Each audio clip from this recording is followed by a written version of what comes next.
जय श्री कृष्ण दोस्तों, स्वागत है आपका। गीता की गंगा में बहते हुए हम 5वें अध्याय पर आ गए हैं। दोस्तों, अगर दुनिया में कुछ अलग करना है तो कुछ अलग जानना भी पड़ेगा और गीता से बड़ा कोई ज्ञान नहीं। और अगर आपने भगवत गीता को समझ लिया तो ऐसा क्या है जो आप नहीं कर सकते। तो चलिए दोस्तों, शुरू करते हैं गीता के 5वें अध्याय को, जिसका नाम है कर्म संन्यास योग।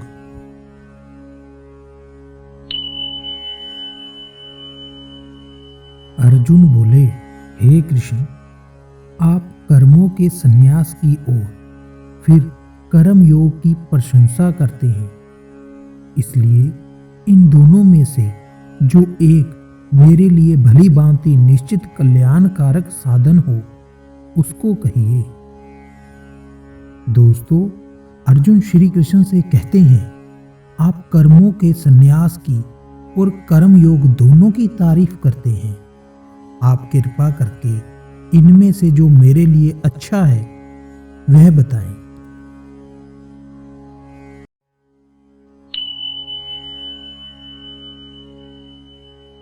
श्री भगवान बोले, कर्म संन्यास और कर्म योग ये दोनों ही परम कल्याण करने वाले हैं, परंतु उन दोनों में भी कर्म संन्यास से कर्म योग साधन में सुगम होना श्रेष्ठ है।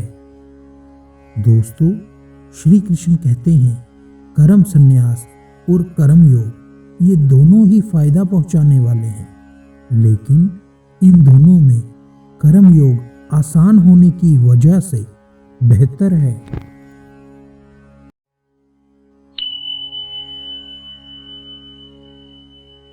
हे अर्जुन, जो पुरुष ना किसी से द्वेष करता है और ना किसी की आशंका करता है, वह कर्म योगी सदा सन्यासी ही समझने योग्य हैं, क्योंकि राग द्वेष आदि दरिद्रों से रहित पुरुष सुखपूर्वक संसार बंधन से मुक्त हो जाता है। दोस्तों, श्री कृष्ण कहते हैं, जो ना किसी से जलन रखता है और ना कुछ पाने की इच्छा रखता है, ऐसे कर्मयोगी को सन्यासी समझना चाहिए। जो मोह और क्रोध से छूट जाता है वह संसार बंधन से मुक्त हो जाते हैं।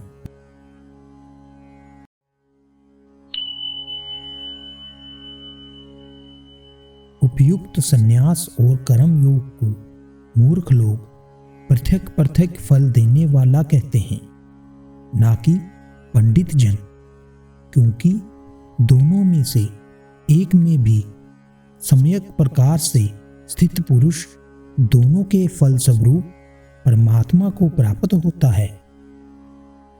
दोस्तों, जो लोग ऐसा मानते हैं संन्यास और कर्म योग से अलग अलग फल मिलता है, श्री कृष्ण उन्हें मूर्ख बताते हैं। दोनों रास्ते अलग हैं, परंतु दोनों रास्ते एक ही जगह पहुंचाते हैं, परमात्मा की ओर।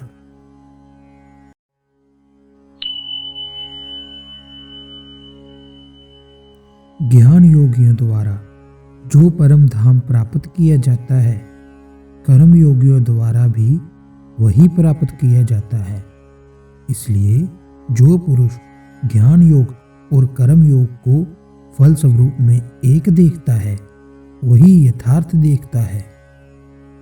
दोस्तों, संन्यास के रास्ते पर चल ज्ञान योगी जिस परमात्मा को प्राप्त करते हैं, कर्म योगी भी उसी परमात्मा को प्राप्त करता है। इसलिए ज्ञान योग और कर्म योग दोनों को एक ही देखना चाहिए।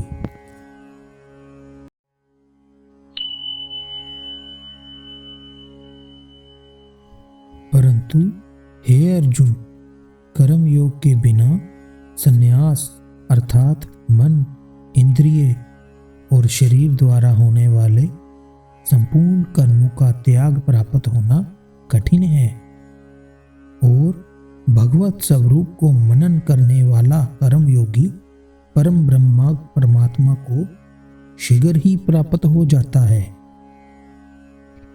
दोस्तों, श्री कृष्ण अर्जुन को आगे समझाते हुए कहते हैं कि संन्यास का अर्थ है कर्म करते हुए अपनी इच्छाओं को वश में करना, बिना किसी वस्तु की इच्छा किए कर्म करना। ऐसा करने वाला व्यक्ति परमात्मा को शीघ्र प्राप्त होता है।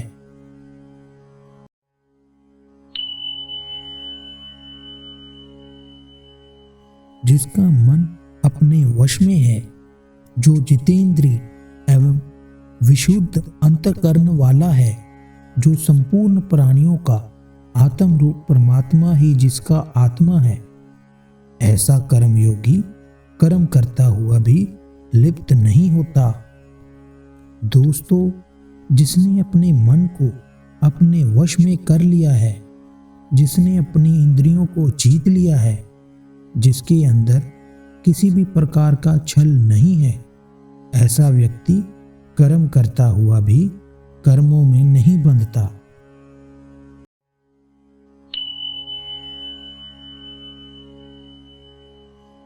तत्व को जानने वाला सांख्य योगी तो देखता हुआ, सुनता हुआ, स्पर्श करता हुआ, सूंघता हुआ, भोजन करता हुआ, गमन करता हुआ, सोता हुआ, श्वास लेता हुआ, बोलता हुआ, त्यागता हुआ, ग्रहण करता हुआ तथा आंखों को खोलता और मूंदता हुआ भी सब इंद्रियां अपने अपने अर्थों में बरत रही हैं।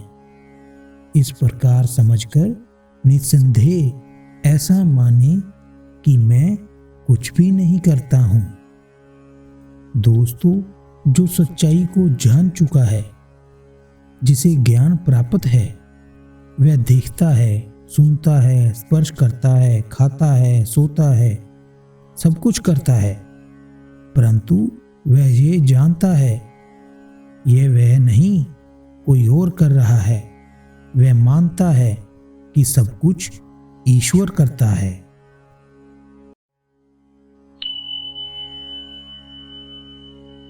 जो पुरुष सब कर्मों को परमात्मा में अर्पण करके और आसक्ति को त्याग कर कर्म करता है, वह पुरुष जल से कमल के पत्ते की भांति पाप से लिप्त नहीं होता। दोस्तों, जो अपने कर्मों को परमात्मा को अर्पण करके निस्वार्थ कर्म करता है, वह कमल के पत्ते की तरह है। जैसे कमल का पत्ता कीचड़ में रहकर भी कीचड़ में लिप्त नहीं होता, वैसे ही वह व्यक्ति कर्म करता हुआ भी कर्म नहीं करता।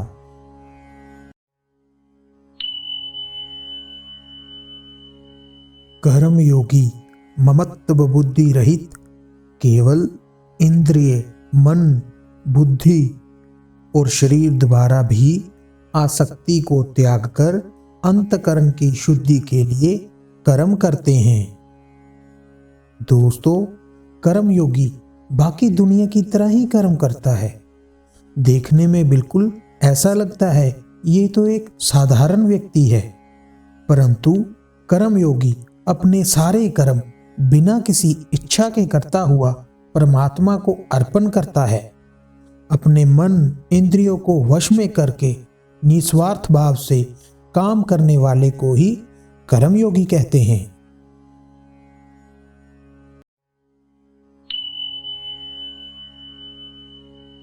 कर्मयोगी कर्मों के फल का त्याग करके भगवत प्राप्ति रूप शांति को प्राप्त होता है और सकाम पुरुष कामना की प्रेरणा से फल में आसक्त होकर बंधता है। दोस्तों, कर्मयोगी के बारे में श्री कृष्ण आगे बताते हुए कहते हैं, कर्मयोगी कर्मों से होने वाले फल का त्याग कर देता है और इसी त्याग की वजह से वह भगवान को हासिल कर पाता है।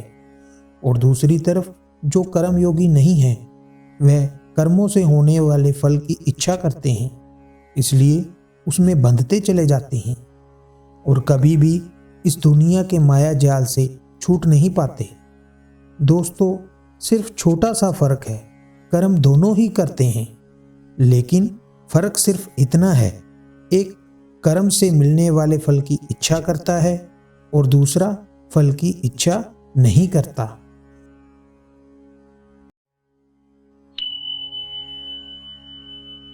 अंतकर्म जिसके वश में है, ऐसा सांख्य योग आचरण करने वाला पुरुष ना करता हुआ और ना करवाता हुआ ही नवद्वारों वाले शरीर रूप घर में सब कर्मों को मन से त्याग कर आनंद पूर्वक सच्चिदानंद घन परमात्मा के स्वरूप में स्थित रहता है। दोस्तों, हमारा शरीर 9 द्वारों वाला माना गया है। जो सांख्य योगी होता है उसने अपने अंतकरण को वश में कर लिया होता है। वह देखने में तो सारे काम कर रहा होता है, परंतु वह अंदर से परमात्मा से जुड़ चुका होता है। वह कर्म करता हुआ भी कर्म नहीं करता।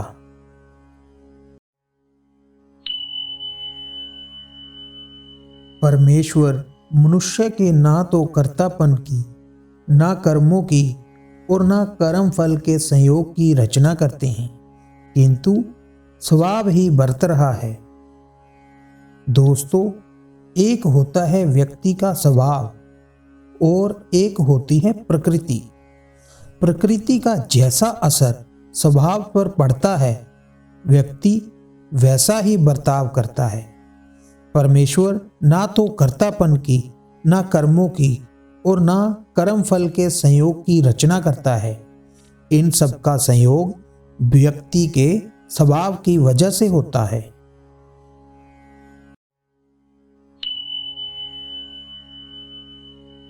सर्वव्यापी परमेश्वर भी ना किसी के पाप कर्म को और ना किसी के शुभ कर्म को ही ग्रहण करता है, किंतु अज्ञान द्वारा ज्ञान ढका हुआ है।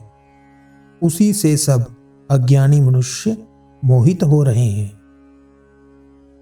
दोस्तों, भगवान ना तो मनुष्य के पाप कर्म और ना ही पुण्य कर्म ग्रहण करता है।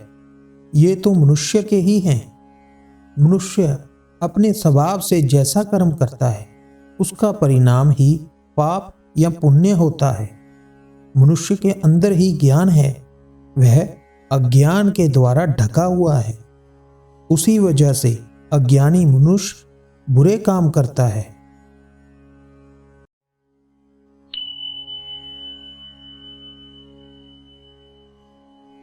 परंतु जिनका वह अज्ञान परमात्मा के तत्व ज्ञान द्वारा नष्ट कर दिया गया है, उनका वह ज्ञान सूर्य के सदृश उस सच्चिदानंद घन परमात्मा को प्रकाशित कर देता है। दोस्तों, जैसे अंधेरे में कुछ दिखाई नहीं देता और उजाला होते ही सब दिखाई देने लग जाता है, वैसे ही जो अज्ञान है वह अंधेरे के समान है और ज्ञान रोशनी के समान है। जब ज्ञान प्राप्त हो जाता है तब सब दिखाई देने लगता है कि मनुष्य परमात्मा का ही अंश है। ज्ञान मिलना सूर्य उदय के समान ही होता है।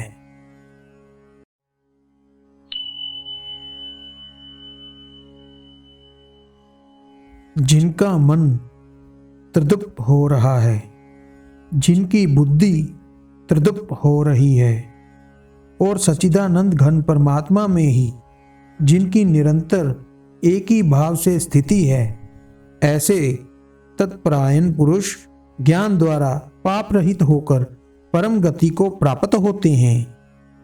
दोस्तों, श्री कृष्ण कहते हैं, जिनका मन भगवान के कहे अनुसार चलता है, जिनकी बुद्धि उसे सही राह पर ले जाती है, जिनका ध्यान उस परमात्मा में लगा रहता है, ऐसे लोग कर्म के बंधन से मुक्त होकर जन्म मरण के चक्कर से छूटकर उसी परमात्मा में मिल जाते हैं और इसे ही परम गति कहते हैं।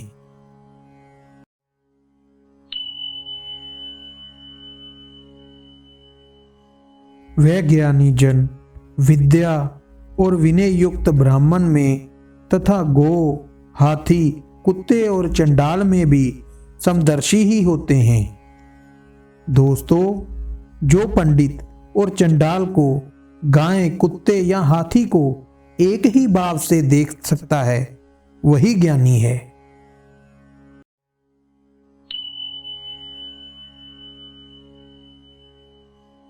जिनका मन समभाव में स्थित है, उनके द्वारा इस जीवन अवस्था में ही संपूर्ण संसार जीत लिया गया है, क्योंकि सच्चिदानंद घन परमात्मा निर्दोष और सम है।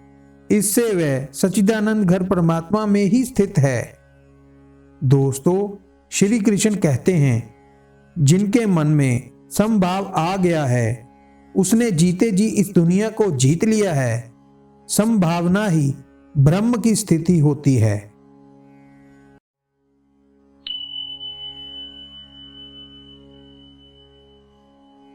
जो पुरुष प्रिय को प्राप्त होकर हर्षित ना हो और अप्रिय को प्राप्त होकर उद्गिन ना हो, वह स्थिर बुद्धि, संशय रहित ब्रह्मवेता पुरुष सच्चिदानंद घन पर ब्रह्मा परमात्मा में एक ही भाव से नित्य स्थित है। दोस्तों, जो पुरुष अच्छा होने पर खुश ना हो, बुरा होने पर दुखी ना हो, उसे ही स्थिर बुद्धि और संशय रहित माना जाता है। स्थिर बुद्धि अर्थात जिसकी बुद्धि स्थिर है, अच्छे और बुरे हालात में जिसकी बुद्धि विचलित नहीं होती और सही निर्णय लेती है, वह स्थिर बुद्धि होती है। और जब स्थिर बुद्धि होती है, तब मनुष्य शंका रहित हो जाता है।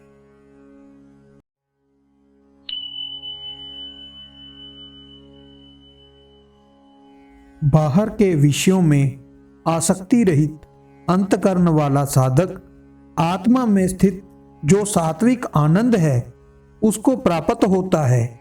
तब वह सच्चिदानंद घन पर ब्रह्मा परमात्मा के ध्यान रूप योग में अभिन्न भाव से स्थित पुरुष परम आनंद का अनुभव करता है। दोस्तों, दौलत, खाना, अपनों का प्यार, महंगी चीजें, ये सब बहुत आनंद देती हैं। ये सब बाहरी चीजें हैं। अगर आपको ये बताया जाए कुछ ऐसा भी है जो इससे कई हजारों गुना आनंददायक है, श्री कृष्ण वही बता रहे हैं। जो ज्ञानी बाहरी चीजों की कामना किए बिना अपने अंदर की आत्मा में स्थित जो सात्विक आनंद है, उसे प्राप्त होता है और परम आनंद का अनुभव करता है।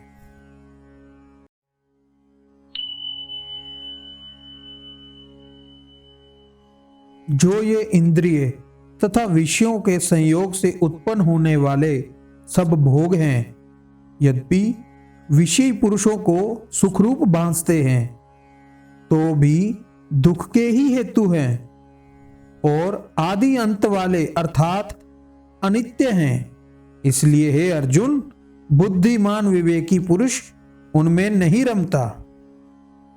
दोस्तों, इंद्रियों से मिलने वाले भोग जैसे स्वादिष्ट खाना, मधुर संगीत, सुंदर दृश्य आदि, ये सब विषय पुरुषों को बहुत सुखदायक लगते हैं, परंतु ये सुख कुछ समय का ही होता है और फिर बाद में मनुष्य दुखी हो जाता है।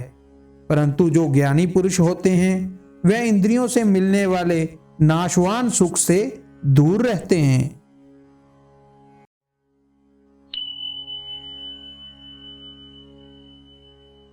जो साधक इस मनुष्य शरीर में शरीर का नाश होने से पहले पहले ही काम क्रोध को सहन करने में समर्थ हो जाता है, वही पुरुष योगी है और वही सुखी है। दोस्तों, श्री कृष्ण कहते हैं, जो मरने से पहले अपने काम क्रोध को नियंत्रण करने में समर्थ हो जाता है, वही योगी और सुखी है।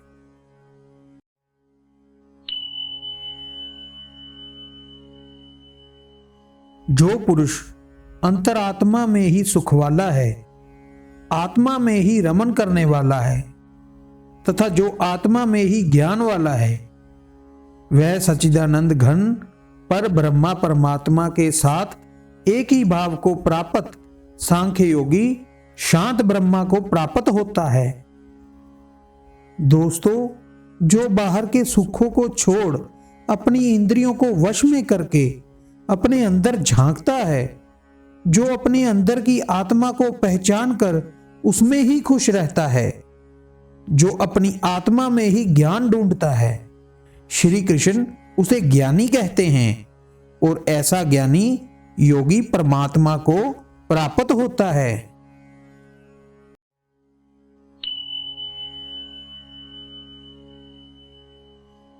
जिनके सब पाप नष्ट हो गए हैं, जिनके सब संशय ज्ञान द्वारा निर्वित हो गए हैं, जो संपूर्ण प्राणियों के हित में रत है और जिनका जीता हुआ मन निर्मल भाव से परमात्मा में स्थित है, वह ब्रह्मवेता पुरुष शांत ब्रह्मा को प्राप्त होता है।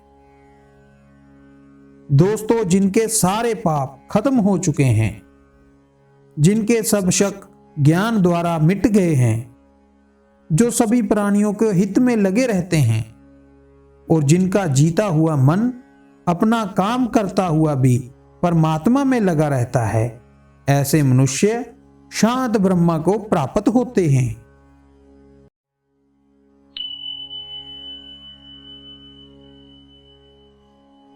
काम क्रोध से रहित जीते हुए चित्त वाले पर ब्रह्मा परमात्मा का साक्षात्कार किए हुए ज्ञानी पुरुषों के लिए सब ओर से शांत पर ब्रह्मा परमात्मा ही परिपूर्ण है।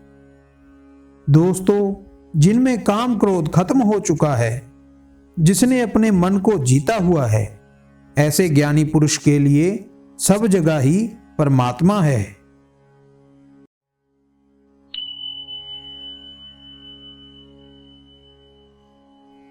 बाहर के विषयों भोगों को ना चिंतन करता हुआ बाहर ही निकालकर और नेत्रों की दृष्टि को भुकुट्टी के बीच में स्थित करके तथा नासिका में विचरने वाले प्राण और अपान वायु को सम करके जिसकी इंद्रियां मन और बुद्धि जीती हुई है, ऐसा जो मोक्षपरायण मुनि इच्छा भय और क्रोध से रहित हो गया है, वह सदा मुक्त ही है।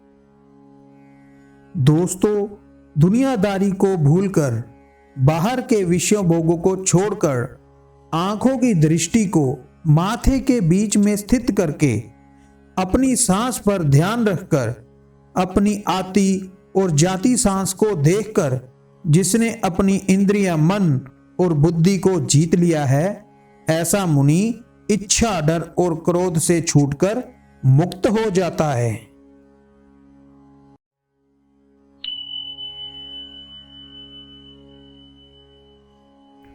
मेरा भक्त मुझको सब यज्ञ और तपों का भोगने वाला, संपूर्ण लोकों के ईश्वरों का भी ईश्वर तथा संपूर्ण भूत प्राणियों का सुहृद अर्थात स्वार्थ रहित, दयालु और प्रेमी, ऐसा तत्व से जानकर शांति को प्राप्त होता है। दोस्तों, अपने कहे पर चलने वाले को श्री कृष्ण अपना भक्त मानते हैं, वह उन्हें बहुत प्यारा है।